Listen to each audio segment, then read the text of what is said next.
Hello friends! To begin this message today, I'm going to be reading a favorite poem of mine by J. Hume entitled Christianity for Heathens. I invite you to hear these words. 1. Love everyone as if everyone is holy, as if everyone's intrinsically worthy, as if the streets are strewn with Christs taking naps in empty doorways. 2. Love yourself as if you are loved, as if you were never an accident, as if everything you were meant to be waits for you to claim it. 3. Love the world as if it were a gift, as if you were made as part of it, as if you were meant to tend to it. Every inch of earth is holy ground. 4.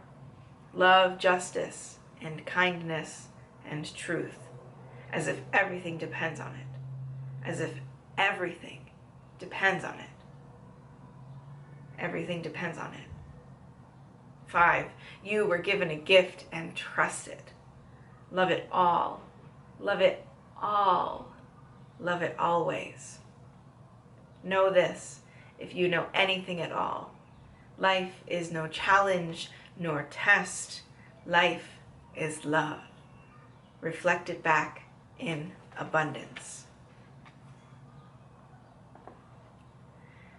To kick off Pride season this year, I'm here to draw our minds to the origins of pride and the inclusion that our elders were dreaming of. But first, I'll introduce myself. My name is King Julez. I use they, them pronouns, and I am a drag clown. Drag, or the performance of gender, or the lack thereof, has been around for hundreds of years. Clowns and court jesters have also been around for centuries, telling stories, bringing news to people in ways that they can understand, and poking at the discriminatory systems of power. Court jesters were also the ones that could do this and not get beheaded. That tends to be my strategy.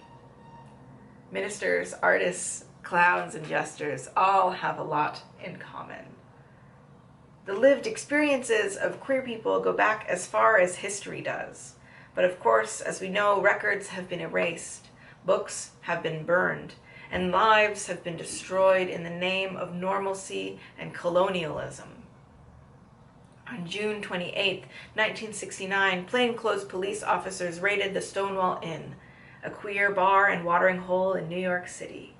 Patrons began to refuse cooperation and taunt the police officers both in and outside of the bar. This uprising and resistance to police violence was spearheaded by gender nonconforming people of color. The revolution had begun. The Canadian parallel to the Stonewall riots happened in Toronto. The Toronto bathhouse raids took place on February 5, 1981. Around 200 police officers raided Toronto's bathhouses and made hundreds of arrests. Most of those who were arrested faced taunts and harassment from the police and were later found innocent of all charges.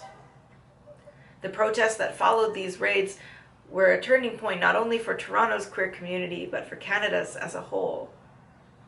There were raids of Toronto bathhouses and gay and lesbian strip clubs and nightclubs up until the 2000s. What does all of this have to do with faith, though, with allyship, or with being an inclusive community? How is any of this history relevant to what we're doing here and now, today? Well, we need to remember our roots. So frequently, pride and celebrations of inclusivity are about how vibrant your rainbow is, how well you can say the acronym, or who sold the most pride-related merchandise. It's far beyond that, and it always has been. There are people around the world losing their lives for who they are. Not just queer people either. Women, poor, sick, the disabled, refugees, immigrants, children. People around the world are losing their lives. Many of the people in both the Stonewall riots and the Toronto bathhouse raids carried multiple oppressed identities. They were queer or trans, racialized, poor, immigrants, you name it. All of these things made up the complexity of who they were and how the world perceived their existence. These various intersections made up the entirety of these people and everything that they were. Now, when I use the word intersections here, I'm referring to the framework and metaphor first introduced in 1989 by Black scholar Kimberly Crenshaw. She voiced that intersectionality is the way to understand the ways the multiple forms of inequality and disadvantage can compound themselves and create obstacles that are often misunderstood by conventional ways of thinking. If you've gathered, I don't like doing things in the conventional way. Thinking in an intersectional framework allows us to understand and step out of our own shoes in ways that are so effective and so meaning-making. Allyship and inclusive community is about acknowledging, honoring, and navigating the various intersections that each and every single person holds, pursuing autonomy and dignity and respect among all beings of creation, no matter who we are, what we're made of. Being affirming is not only about queer liberation. I'll say that again. Being affirming is not only about queer liberation or having a rainbow or having a clown come and talk in your church. No, being affirming is about collective liberation among all people. Pride wouldn't exist if it didn't get started by the Black and Latinx members of the queer community. We know, and this still happens today, that people of color are more commonly targeted by police. That's what was going on then too. These intersections of these people's identities led them to be consistently targeted by police and led them to act against the violence. They had enough. They started the revolution so that queer people today can do what we do. I'm going to share with you some of my intersections, and then I'll probe you with some questions following my sharing for your own reflection. I'm a fourth generation English and Scottish settler on this land we know as Canada, this stolen land. My first language is English. I'm white. I learned French in school and a little bit of Spanish afterwards. I have invisible disabilities, and I live with mental health challenges. I am trans. I am queer. I am non-binary.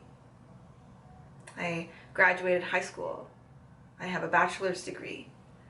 I'm currently studying for a master's. I work to pay my own way. I live paycheck to paycheck. I am largely disconnected from my blood family, but I have a really beautiful chosen one. Now, it's your turn, friends. Take a moment after each of these questions to think about yourself and about your intersections. What is your heritage?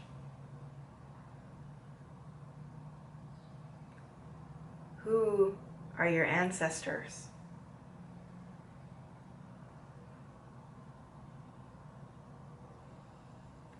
What is your first language?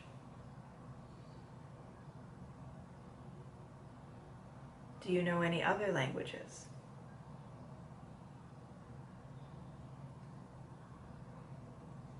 What is the status of your physical health?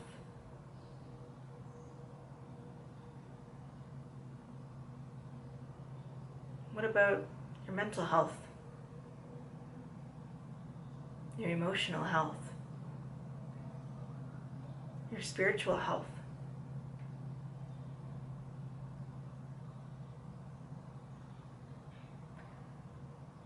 What are your levels of education?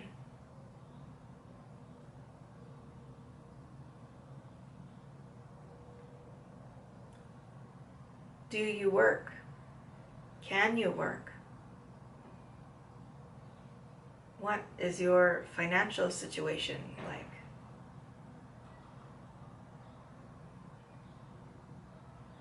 Do you live in a house with running water? When was the last time you drank water from your tap?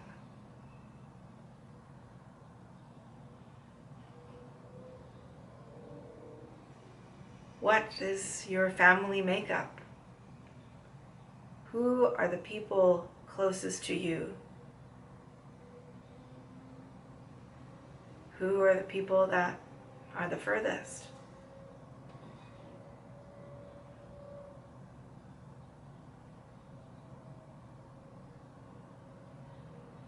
All of these pieces make up who you are, where you've been, where you've come from, and where you're going. Each and every one of you had different answers to these questions. I guarantee it. Not because I'm a psychic, no. But no two experiences are exactly the same. This is what we must remember when we're embarking on work as allies, as accomplices, as friends, as neighbors. When we speak of inclusiveness and radical hospitality, it must include and be mindful of the various intersections that each and every single person holds. With that in mind, I urge you to go out into your communities with the goal of being more all-encompassing than you ever have been before. Listen to voices that speak of different life experiences than your own. Keep expanding the table so that there are seats for all. Dismantle the table so we all are in community together. Draw your circle wide and then color outside of those lines. Jesus tells us in his Sermon on the Mount, "You are the light of the world. Let your light shine before others, that they may see your good deeds." Let your light shine. Honor the various ways that others' lights shine too. Together, let's be a symphony of light in the world. Amen.